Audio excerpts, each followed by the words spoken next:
what are the competencies you need?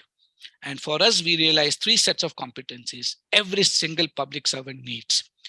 The first competency is the behavioral competency. How do I manifest that intrinsic inspiration? How do I demonstrate leadership? How do I work in teams? How do I collaborate? How do I communicate? How do I negotiate? All this softer side of behavior and behavioral growth that I need to manifest. Doesn't matter which level I am. Every person exercises leadership, and that's the demand of the state. And in this construct, what kind of behavioral competency I need to manifest? Second, whether he's an ASO or a SO or an MTS or a driver, or he's the secretary of the ministry, all of us are playing a particular role mandated by a position maybe.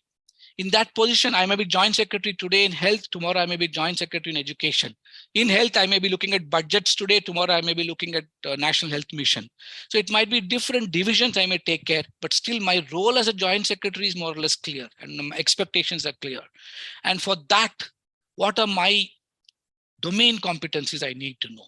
And that's something which is something we are really mapping and now focusing on and doing it in a very structured way. I don't think it's ever attempted before. Now every single person, his competencies are getting mapped. Right now it is a lot proctored assessment, but it's more about self-declared understanding of competencies. And the third, and it is again something which for me, it seemed like, a no-brainer, but we never did it all these years, was domain competency. Today I'm working in maybe say agriculture, and tomorrow I get shifted to tomorrow morning to health. I'm simply expected to take over tomorrow morning and immediately start being a good joint secretary in healthcare.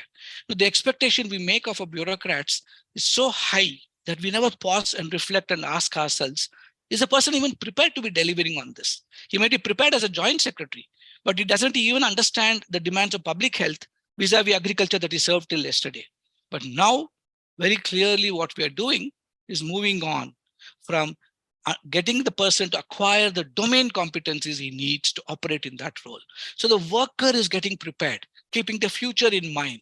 It's not just current set of skill sets that he needs, but you're hoping as we evolve, as Mission Karmayogi evolves, to look at futuristic skill sets that he needs, in a sort of a predictive way. 3 years from today, 5 years from today, what are the kind of toolboxes he'll need? It's been attempted in the common mid-career training programs by looking at officers who served 20 years and looking at the next 10, 12 years of their service to the country, what kind of predictive competencies we can give to them also.